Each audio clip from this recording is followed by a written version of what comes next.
नमस्कार विद्यार्थी मित्रांनो, मी गंगाधर हंडे आपल्या सर्वांचे या आपल्या युट्यूब चॅनलवर हार्दिक स्वागत करतो. तर मित्रो, 10वी बोर्ड परीक्षेमध्ये इतिहास व राज्यशास्त्र या विषयाच्या प्रश्नपत्रिकेमध्ये प्रश्न 5वा, जो की सविस्तर उत्तरे लिहा, जो की दीर्घोत्तर प्रश्न 6 गुणांचा आहे. या 6 गुणांच्या प्रश्नामध्ये वारंवार बोर्ड परीक्षेमध्ये विचारले जाणारे निवडक प्रश्न आपण या व्हिडिओ अंतर्गत पाहणार आहोत. त्याचबरोबर हा प्रश्न 5वा सोडवित असताना आपण कोणती काळजी घ्यावी याविषयी सविस्तर माहिती आपण या व्हिडिओ अंतर्गत पाहणार आहोत. तर सुरू करूया. हा प्रश्न 5वा, हा प्रश्न सोडवित असताना आपण कोणती काळजी घ्यावी. तर या दीर्घोत्तरी प्रश्न प्रकारात एकूण 4 उपप्रश्न विचारले जातील. त्यापैकी 2 उपप्रश्न लिहिणे आवश्यक आहे.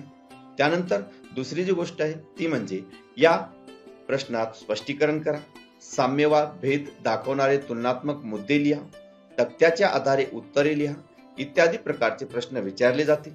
त्यानंतर पाठ्यपुस्तकातील एखाद्या प्रसंगाचे वास्तू वा शिलालेखाचे चित्र देऊन त्या आधारे देखील प्रश्न विचारले जातील. असा हे प्रश्न विचारला जाऊ शकतो.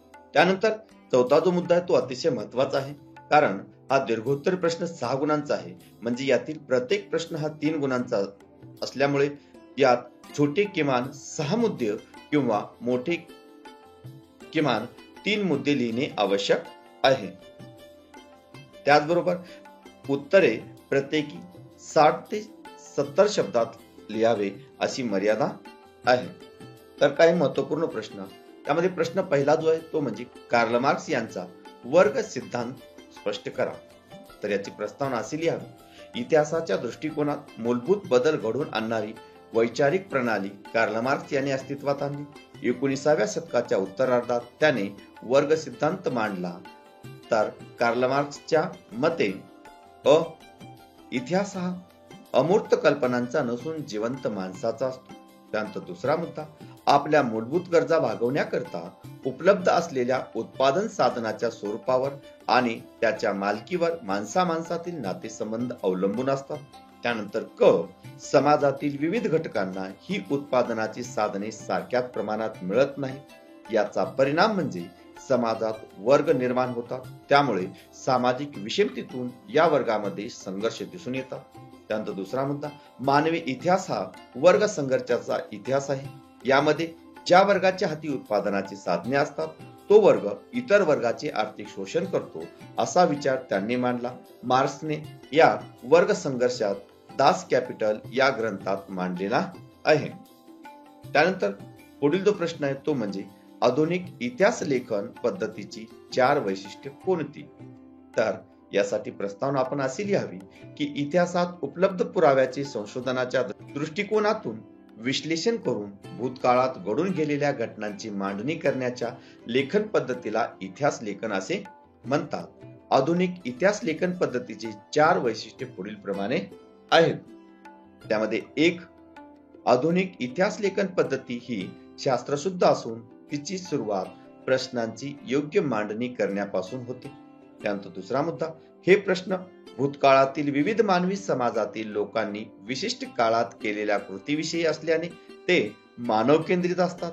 या कृतीचा संबंध देवदेवतांच्या कथा किंवा दैवी घटना यांच्याशी जोडण्याचा प्रयत्न या इतिहासात केला जात नाही.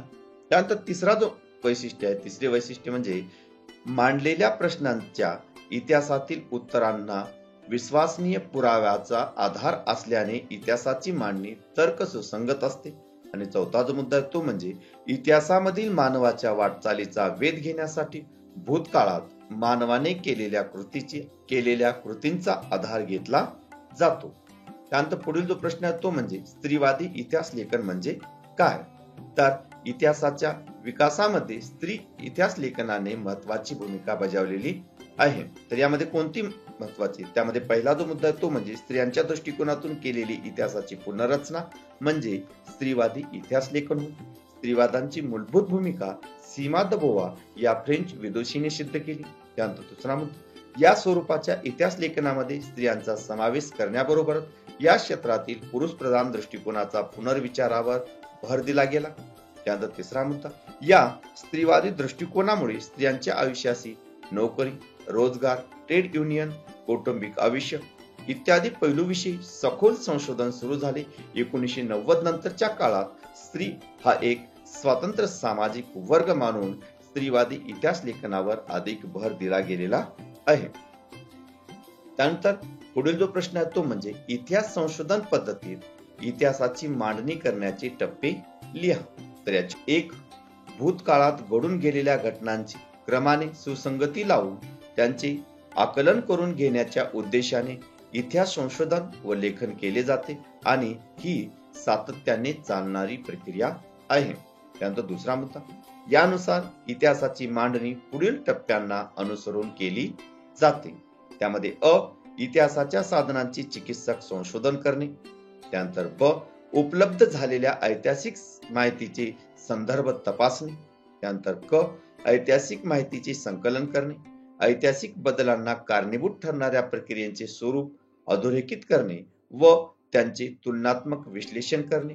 त्यानंतर विशिष्ट ऐतिहासिक घटनाविषयी उपलब्ध माहितीचे स्थल कालात्मक संदर्भ आकलन करणे.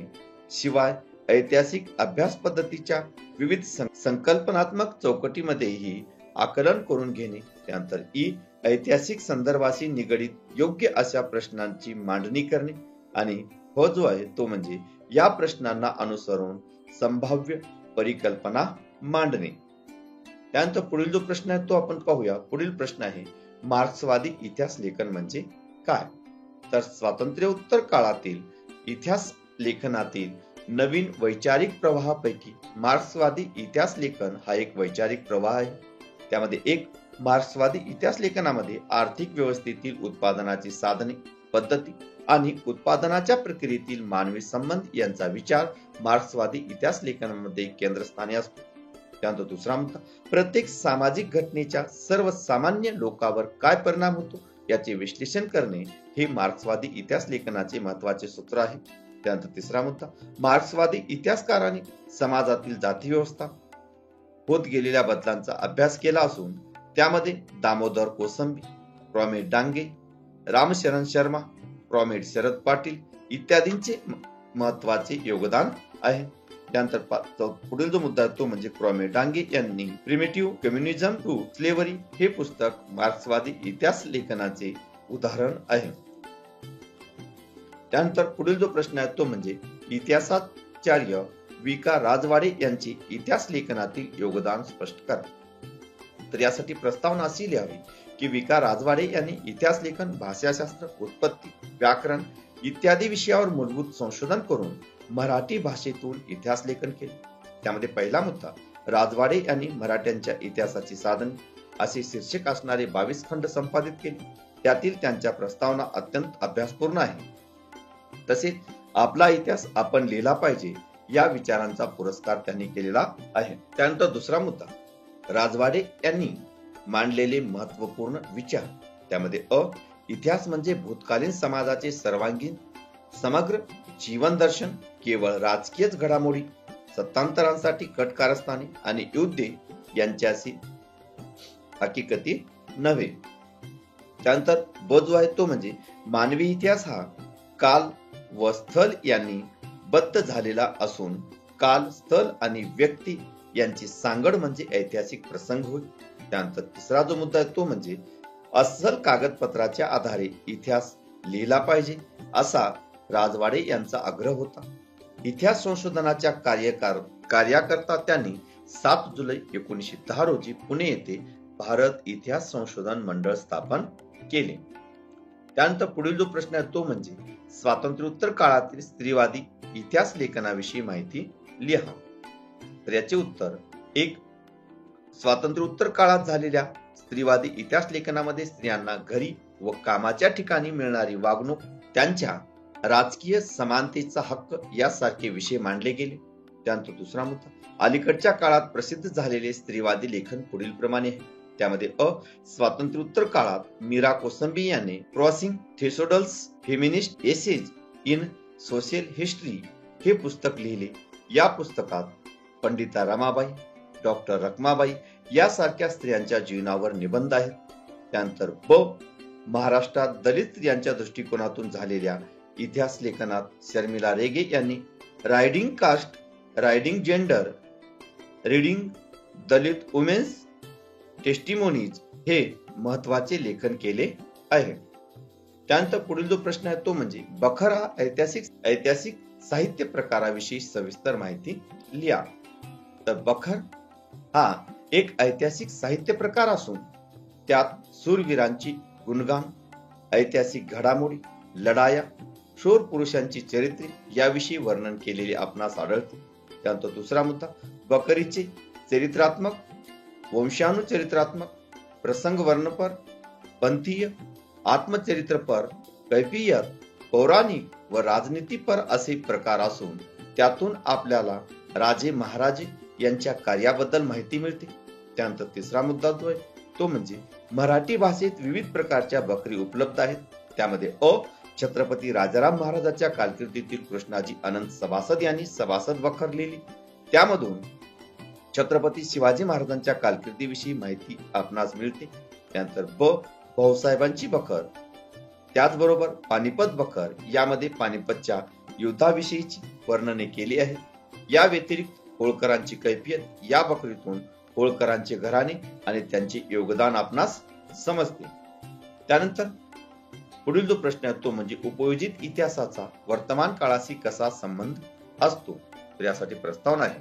उपयोजित इतिहास म्हणजे जनासाठीचा इतिहास. यामध्ये इतिहासाबाबतच्या गैरसमजावर मात करत त्यांची नाळ लोकांच्या वर्तमानातील जीवनाशी जोडली जाते. त्यामध्ये पहिला मुद्दा, भूतकाळातील घटनांचा वर्तमान आणि भविष्यामध्ये सर्वसामान्य लोकांवर उपयोग कसा होईल याचा विचार उपयोजित इतिहास या विषयामध्ये केला आहे. त्यानंतर दुसरा मुद्दा, भूतकालीन घटनांची मूर्त आणि अमूर्त अशा स्वरूपातील अनेक अवशेष वर्तमान काळात अस्तित्वात असतात. यामुळे आपल्याला या सर्वाविषयी कुतूहल व आत्मीयता असते.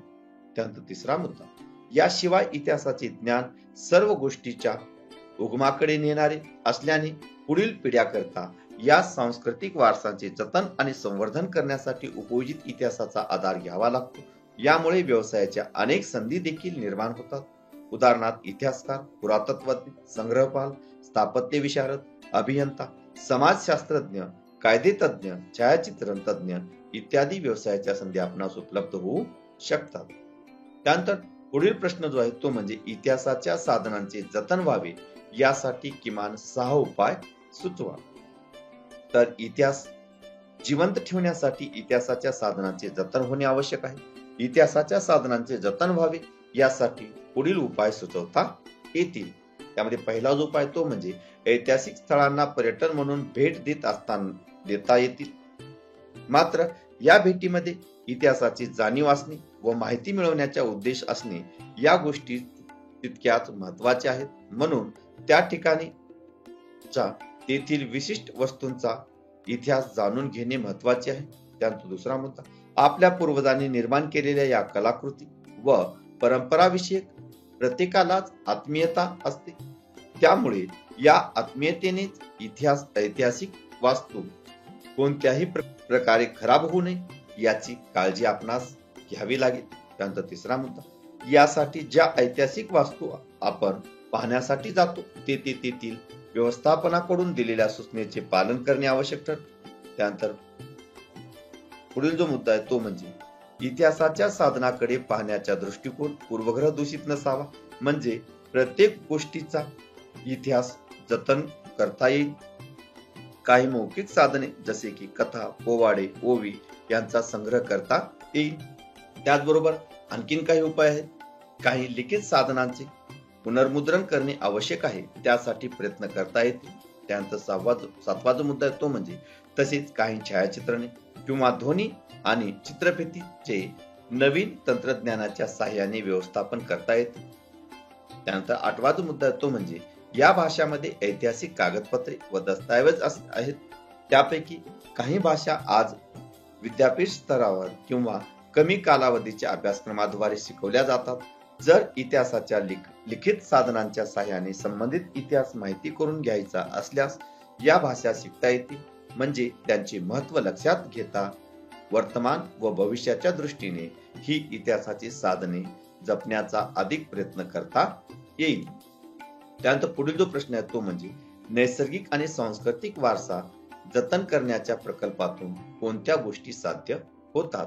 तर यासाठी प्रस्तावना: नैसर्गिक आणि सांस्कृतिक वारसांची व्यवस्थापन म्हणजे जतन व संवर्धन हे उपयोजित इतिहासाचे एक प्रमुख अंग आहे आणि यातून पुढील गोष्टी आपणास साध्य करता येतील. त्यामध्ये एक, संबंधित प्रकल्पाच्या अंतर्गत येणाऱ्या वारसा स्थळांचे मूळ स्वरूप न बदलता जतन व संवर्धनाची कामे करणे शक्य होते. त्यानंतर दुसरा मुद्दा, त्या विशिष्ट ठिकाणाच्या स्थानिक समाजाची घडण आणि मानसिकता, त्यांच्यापुढे असणारी वर्तमान काळातील विविध आव्हाने तसेच स्थानिक लोकांच्या अपेक्षा यांचा आढावा घेता येतो. त्यानंतर तिसरा जो मुद्दा तो म्हणजे सांस्कृतिक वारसा स्थळांचे जतन व संवर्धन करत असताना तेथील स्थानिक लोकांच्या भावना दुखावल्या जाऊ नयेत याकरिता उपाययोजनेचे नियोजन करता येते. त्यानंतर चौथा जो मुद्दा तो म्हणजे प्रकल्पामध्ये स्थानिक लोकांनाही सामील करून त्यांचा परंपरागत कौशल्यांना प्रोत्साहन देता येईल अशा उद्योग व्यवसायांना चालना मिळवण्यासाठी पद्धतशीर नियोजन करणे शक्य होते. त्यानंतर पुढील जो प्रश्न आहे तो म्हणजे मराठी वृत्तपत्र सृष्टीतील बाळशास्त्री जांभेकर यांची योगदान स्पष्ट करा. तर उत्तर त्यामध्ये एक, बाळशास्त्री जांभेकर हे छपाई आणि मुद्रण क्षेत्रात कार्यरत होते. त्यांचा दुसरा मुद्दा, त्यांनी 1932 मध्ये दर्पण हे पहिले मराठी वृत्तपत्र सुरू केले, म्हणून पहिल्या मराठी वृत्तपत्राचे संपादक या नात्याने बाळशास्त्री जांभेकर यांना आद्य संपादक असे म्हटले जाते. त्यानंतर तिसरा जो मुद्दा तो म्हणजे दर्पणच्या अंकातील बातम्यामधून आपल्याला राजकीय, आर्थिक, सामाजिक आणि सांस्कृतिक इतिहास सापडतो. तत्कालीन इतिहासशास्त्राच्या अभ्यासासाठी ही माहिती अत्यंत उपयुक्त ठरते. त्यानंतर चौथा जो मुद्दा तो म्हणजे दर्पण या पहिल्या मराठी पत्राचे संपादक या नात्याने बाळशास्त्री जांभेकर यांना आद्य संपादक म्हटले जाते, म्हणून 6 जानेवारी हा त्यांचा जन्मदिवस पत्रकार दिन म्हणून साजरा केला जातो. त्यानंतर पुढील जो प्रश्न आहे तो म्हणजे प्रसार माध्यमांची आवश्यकता स्पष्ट करा. तर याचे उत्तर: एक, वर्तमानपत्रे, आकाशवाणी, दूरदर्शन, आंतरजाल म्हणजे इंटरनेट ही आजच्या काळातील अत्यंत महत्वाची प्रसार माध्यमे असून लोकशाही अधिक सुदृढ होण्यासाठी तसेच माहितीचा मुक्त प्रवाह समाजात पसरवण्यासाठी प्रसार माध्यमांची आवश्यकता असते. त्यानंतर दुसरा जो मुद्दा आहे तो म्हणजे वर्तमानपत्रातून वर्तमान घडामोडी तसेच काही सदनामधून सामाजिक, राजकीय, आर्थिक, ऐतिहासिक घटना आपणास समजतात. वाचकांच्या पत्रव्यवहाराच्या माध्यमातून वाचकही वर्तमानपत्राशी जोडले जातात. त्यानंतर तिसरा जो मुद्दा तो म्हणजे वर्तमानपत्र आणि आकाशवाणी यांच्या मर्यादा ओलांडून जनतेने प्रत्यक्ष काय घडते हे दाखवण्यास दूरदर्शन हे दृकश्राव्य माध्यम प्रभावी ठरते. त्यानंतर पुढील जो मुद्दा आहे तो म्हणजे आकाशवाणीतर्फे विविध बोलीभाषांमध्ये मनोरंजनपर, प्रबोधनपर व साहित्यिक मूल्य असणारे कार्यक्रम प्रसारित केले जातात. त्यानंतर पुढील जो प्रश्न आहे तो म्हणजे आकाशवाणीची जडणघडण कशी झाली याविषयी सविस्तर चर्चा करा. तर याचे उत्तर: आकाशवाणीची जडणघडण पुढील प्रमाणे झाली. त्यामध्ये एक, स्वातंत्र्यपूर्व कालखंडात 1924 मध्ये इंडियन ब्रॉडकास्टिंग कंपनी म्हणजेच IBC या नावाने दर दिवशी कार्यक्रमाचे प्रसारण करणारे एक खाजगी रेडिओ केंद्र सुरू झाले. त्यानंतर दुसरा मुद्दा, नंतर ब्रिटिश सरकारने कंपनीचे इंडियन स्टेट ब्रॉडकास्टिंग सर्व्हिसेस म्हणजे ISBS असे नामकरण केले. त्यानंतर तिसरा मुद्दा, 8 जून 1936 रोजी या कंपनीचे नामकरण ऑल इंडिया रेडिओ म्हणजे NIR असे करण्यात आले. आणि चौथा जो मुद्दा तो म्हणजे भारत स्वातंत्र्य झाल्यावर AIR भारत सरकारच्या माहिती व प्रसारण खात्याचा एक भाग झाला. त्याचबरोबर पाचवा जो मुद्दा तो म्हणजे सुरुवातीला शासकीय कार्यक्रम व उपक्रमाची माहिती देणारे अधिकृत केंद्र असे ऑल इंडिया रेडिओचे स्वरूप होते. त्यानंतर सहावा मुद्दा, ख्यातनाम कवी पंडित नरेंद्र शर्मा यांच्या सूचनेनुसार आकाशवाणी हे नाव दिले गेले. त्यानंतर सातवा मुद्दा, आकाशवाणीतर्फे विविध मनोरंजनपर, प्रबोधनपर व साहित्यिक मूल्य असणारे कार्यक्रम प्रसारित केले जातात. त्यानंतर पुढील जो मुद्दा आहे तो म्हणजे तसेच आकाशवाणीवर शेतकरी, कामगार, युवक आणि स्त्रिया यांसाठी विशिष्ट कार्यक्रम प्रसारित केले जातात. त्यानंतर पुढील मुद्दा, विविध भारती या लोकप्रिय रेडिओ सेवेद्वारे 24 भाषा आणि 146 बोलीभाषांमध्ये कार्यक्रम सुरू झाले. आणि 10वा जो मुद्दा तो म्हणजे अलीकडच्या काळात खाजगी रेडिओ सेवा देखील सुरू झालेल्या आहेत, उदाहरणार्थ रेडिओ मिर्ची इत्यादी. तर अशापैकी या 10 मुद्द्यापैकी कोणतेही 6 ते 7 मुद्दे आपणास लिहायचे आहेत. त्यानंतर पुढील जो प्रश्न आहे तो म्हणजे भारतातील खेळांच्या साहित्याच्या इतिहासाविषयी माहिती लिहा. तर याचे उत्तर, त्यासाठी प्रस्तावना, खेळण्यासाठी साहित्याची गरज असते. भारतात प्राचीन काळापासून खेळणी बनली जात आहेत. तर याचे उत्तर 1. प्राचीन स्थळांच्या उत्खननामध्ये दगड, माती, हाडे आणि शिंगे यांच्यापासून तयार केलेली खेळणी सापडली आहेत. मळलेल्या मातीपासून हाताने किंवा साच्याने ही खेळणी तयार करत असतात. त्यानंतर दुसरा मुद्दा, प्राचीन काळातील भारतीय साहित्यात बाहुल्यांचाही उल्लेख आला आहे. त्यानंतर तिसरा मुद्दा, कथा साहित्य सागर या प्राचीन ग्रंथातही मनोरंजक खेळ आणि खेळणी यांचे वर्णन आले आहे. त्यात उडणाऱ्या लाकडीच्या बाहुल्याचे वर्णन असून कळ दाबतात, या बाहुल्या उंच उडतात, काही नाचत तर काही आवाज करत असत असा उल्लेख आलेला आहे. त्याचबरोबर शूद्रकाच्या एका नाटकाचे नाव मृच्छकटिक असे असून याचा अर्थ मातीची गाडी असा होतो. त्यानंतर पुढील जो मुद्दा आहे तो म्हणजे भारतातील अनेक भागात अशा लाकडी बाहुल्या बनवल्या जात असून महाराष्ट्रातील या बाहुल्या रंगीत असत व त्यांना ठकी म्हटले जात असत. त्यानंतर पुढील जो प्रश्न आहे तो म्हणजे इटलीमधील पॉपी शहराच्या उत्खननामध्ये एक भारतीय हस्तदंती बाहुली सापडली. ती 1ल्या शतकातील असून त्याद्वारे इतिहासकारांनी भारत व रोम यांच्यातील परस्पर संबंधाविषयी अनुमान केले आहे. उत्खननात सापडलेल्या खेळणीवरूनही प्राचीन काळच्या देशाचा सहसंबंधाबाबत माहिती मिळते, हे यावरून आपणास लक्षात येते. त्यानंतर पुढील जो प्रश्न आहे तो म्हणजे खेळ आणि इतिहास यांच्यातील परस्पर संबंध स्पष्ट करा. प्रस्तावना, खेळ आणि इतिहास या गोष्टी भिन्न असल्या तरीही त्यांच्यात जवळचा संबंध आहे. त्यामध्ये 1. उत्खननात खेळाच्या सापडलेल्या व प्राचीन ग्रंथात उल्लेखलेल्या खेळाच्या साहित्यातून इतिहासाविषयी आपणास माहिती मिळते. उदाहरणार्थ भारतातील प्राचीन साहित्यात व महाकाव्यात मधून दूध, कुस्ती, रथाचे आणि घोड्यांच्या शर्यती आणि बुद्धिबळ असे उल्लेख आपणास येतात. त्याचबरोबर दुसरा मुद्दा, याशिवाय खेळाच्या क्षेत्रात काम करण्यासाठी इतिहासाचे ज्ञान आवश्यक असते. त्यामध्ये इतिहासाच्या विद्यार्थ्यांनाही क्रीडा पत्रकारिताच्या क्षेत्रातही संधी उपलब्ध आहेत. ऑलिम्पिक, एशियाड स्पर्धा आणि विविध राष्ट्रीय व आंतरराष्ट्रीय सामने यांच्या संदर्भातील लेखन व समीक्षा करण्याकरिता इतिहासाच्या अभ्यासाची किंवा जाणकारांची मदत घ्यावी लागते. त्यानंतर तसेच खेळांची सामने सुरू असताना त्याविषयी समीक्षापूर्ण निवेदन करण्याकरिता इतिहास तज्ञांची गरज असते. या तज्ञांना संबंधित खेळाचा इतिहास, मागील आकडेवारी, खेळातील विक्रम, गाजलेले खेळाडू, खेळासंबंधीची ऐतिहासिक आठवण या संदर्भातील माहिती देणे गरजेचे असते आणि याकरिता इतिहास विषय उपयुक्त ठरतो. त्यानंतर पुढील जो प्रश्न आहे तो आपण पाहूया. मैदानी खेळ व बैठे खेळ यांच्यामधील फरक स्पष्ट करा.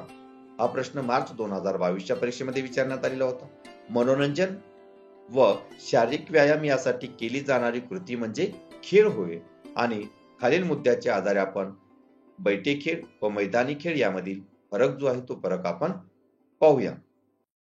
तर स्वरूप, मैदानी खेळाचे स्वरूप कसे आहे तर मैदानी खेळासाठी मोकळ्या, विस्तृत व सुनियोजित जागेची गरज असते. तर बैठे खेळामध्ये बैठे खेळ हे एकाच जागी बसून खेळले जातात, त्यामुळे त्यासाठी फारशी जागा लागत नाही. त्यानंतर दुसरा मुद्दा, नियम. तर मैदानी खेळ हे बैठे खेळांच्या तुलनेने अधिक तांत्रिक स्वरूपाचे असून त्यांना काटेकोर नियम असतात. खेळाडूंना ते नियम पाळावेच लागतात. तर बैठे खेळामध्ये काही बैठे खेळांना विशिष्ट असे नियम नसतात. ते मुख्यतः आनंदासाठी खेळले जातात. ते खेळ खेळायला सोपे असतात. उदाहरणार्थ सागरगोटे, भातुकली, अपवाद, बुद्धिबळ, कॅरम या बैठे खेळांना काटेकोर नियम असतात. त्याचबरोबर आणखीन काही मुद्द्याच्या आधारे यामधील फरक पाहूया. तर मैदानी खेळात पूर्वतयारी व शारीरिक तंदुरुस्ती तर मैदानी खेळ खेळताना अधिक शारीरिक श्रम करावे लागतात. त्यासाठी शारीरिक तंदुरुस्ती राखून पुरेसा सरावही करावा लागतो. तर मैदानी खेळाच्या तुलनेने बैठी खेळामध्ये कमी शारीरिक ऊर्जा खर्च होते. वातावरणीय अडथळे तर मैदानी खेळ मोकळ्या जागेत खेळले जातात असल्याने खेळताना वातावरणीय अडथळ्यांचा सामना करावा लागू शकतो. उदाहरणार्थ पावसामुळे काही वेळा क्रिकेटचे सामने पुढे ढकलले जातात. तर बैठे खेळ बंदिस्त जागेत खेळले जातात. त्यामुळे वातावरणीय बदलाचा या खेळावर कोणताही परिणाम होत नाही. दोन्हीची उदाहरणे पाहूया. मैदानी खेळामध्ये क्रिकेट आहे, हॉकी, फुटबॉल, कबड्डी, लगोरी इत्यादी खेळ मैदानी खेळामध्ये होतात. तर बैठी खेळामध्ये भातुकली, पत्ते, कॅरम, बुद्धिबळ इत्यादी हे बैठे खेळ. त्यानंतर पुढील जो प्रश्न आहे तो म्हणजे पर्यटनाला चालना देण्यासाठी काय करायला हवे. तर पर्यटनाला चालना देण्यासाठी पुढील गोष्टी करायला हव्यात. त्यामध्ये 1. पर्यटकांनी ऐतिहासिक वारसा स्थळांचे विद्रुपीकरण न करता त्यांच्यावर मजकूर न कोरता आपल्या ऐतिहासिक वारसा आपण जपणे आवश्यक आहे. त्यानंतर दुसरा मुद्दा, त्याचप्रमाणे पर्यटकांनी पर्यटन स्थळाच्या स्वच्छतेकडेही लक्ष केंद्रित करणे व नियमांची अंमलबजावणी करणे गरजेचे असते. त्यानंतर तिसरा मुद्दा, दुरावस्था झालेल्या पर्यटन स्थळांची डागडुजी करणे तसेच नियमावली तयार करून त्याची काटेकोर कार्यवाही करणे असे अत्यंत महत्वाचे मुद्दे आहेत. त्यानंतर चौथा जो मुद्दा आहे तो म्हणजे परदेशी पर्यटकाकरता जागतिक स्तरावरील महत्वाच्या भाषांमधून त्या पर्यटका स्थळाविषयी माहिती पुस्तिका, मार्गदर्शिका, नकाशे, ऐतिहासिक पुस्तके उपलब्ध करून देणे, परदेशी पर्यटकांना गाडीतून फिरायला नेणाऱ्या वाहन चालकांना द्विभाषेचे प्रशिक्षण देणे, त्यांनी मार्गदर्शक म्हणूनही काम करावे यासाठी योग्य प्रशिक्षण देणे गरजेचे असते. त्यानंतर पाचवा जो मुद्दा तो म्हणजे पर्यटकांची वाहतूक व सुरक्षितता, प्रवासातील इतर सोयी जसे उत्तम दर्जाच्या निवासस्थानाची व स्वच्छतागृहाची सोय करणे. त्यानंतर सहावा जो मुद्दा आहे तो म्हणजे तसेच दिव्यांग पर्यटकांच्या गरजेकडे विशेष लक्ष देणे. त्यानंतर पुढील जो प्रश्न आहे तो म्हणजे पर्यटनाचे कोणतेही 3 प्रकार स्पष्ट करा. तर प्रस्तावना, दूरच्या स्थळांना विशिष्ट हेतूने भेट देण्यासाठी प्रवास करणे म्हणजे पर्यटन होय. पर्यटनाचे प्रकार पुढील प्रमाणे आहेत. स्थानिक व आंतरराज्यीय पर्यटन. तर यामध्ये स्थानिक व आंतरराज्यीय पर्यटनामध्ये व्यक्ती देशातल्या देशात प्रवास करतात. त्यानंतर दुसरा मुद्दा, हा प्रवास सुलभ असतो कारण व्यक्ती आपल्या स्वतःच्या देशामध्येच प्रवास करत असतो. त्यानंतर तिसरा मुद्दा, देशांतर्गत प्रवास असल्यामुळे या प्रवास दरम्यान भाषा, चलन, कागदपत्रे यांचा फारसा अडथळा नसतो. त्यानंतर पुढील जो मुद्दा आहे तो म्हणजे या प्रवासांची विशिष्ट वैशिष्ट्य म्हणजे आपल्याला उपलब्ध असलेल्या वेळेप्रमाणे आपण या प्रवासाचे नियोजन करू शकतो. त्यानंतर पर्यटनाचा दुसरा प्रकार आहे तो म्हणजे भौगोलिक पर्यटन. तर एखाद्या प्रदेशातील विशिष्ट भौगोलिक वैशिष्ट्यांचे निरीक्षण करण्यासाठी भौगोलिक पर्यटन केले जाते. त्यानंतर भौगोलिक स्थळांचे अवलोकन करण्याच्या इच्छेमुळे आणि कुतूहलामुळे अनेक पर्यटक भौगोलिक पर्यटनामध्ये सहभागी होतात. अभयारण्य, व्हॅली ऑफ फ्लॉवर्स उत्तराखंड, समुद्रकिनारे महाराष्ट्रातील लोणार येथील सरोवर, निगोज येथील रांजणखळगे इत्यादीचा समावेश भौगोलिक पर्यटन स्थळामध्ये होत असतो. त्यानंतर पर्यटनाचा दुसरा प्रकार जो आहे तो म्हणजे कृषी पर्यटन. यामध्ये शहरी संस्कृतीत वाढलेल्या व कृषी जीवनाची माहिती घेऊ इच्छिणाऱ्या पर्यटकाकरता कृषी पर्यटन हा प्रकार सध्या झपाट्याने विकसित झाला आहे. त्यानंतर शेतकरी सुद्धा अधिक प्रगत शेतीचे प्रयोग पाहण्यासाठी त्यातील नाविन्यपूर्ण उपाययोजनांचा संशोधन अभ्यासण्यासाठी दूरवरच्या प्रदेशांना पर्यटन करतात. त्यानंतर विविध कृषी संशोधन केंद्र, कृषी विद्यापीठांना भेटी देणे, इस्रायलमधील शेती पाहणे या उद्योगाने आज कृषी पर्यटन केले जाते. त्यानंतर पुढील जो प्रश्न आहे तो म्हणजे पर्यटनामुळे स्थानिक पातळीवर रोजगार निर्मिती कशी होते. तर याचे उत्तर, पर्यटनामुळे स्थानिक बाजारपेठेचा विस्तार व विकास होतो. त्यानंतर दुसरा मुद्दा, परिणामी तेथील हस्तउद्योग व कुटीर उद्योगांना चालना मिळते.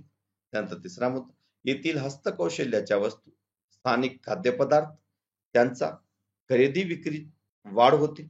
त्यानंतर पुढील जो मुद्दा आहे तो म्हणजे परिणामी स्थानिक व्यवसाय, कारागीर आणि कामगारांना मोठ्या प्रमाणात रोजगाराच्या संधी उपलब्ध होतात. अशा रीतीने पर्यटन व्यवसायामुळे स्थानिक पातळीवर रोजगाराच्या संधी निर्माण होतात.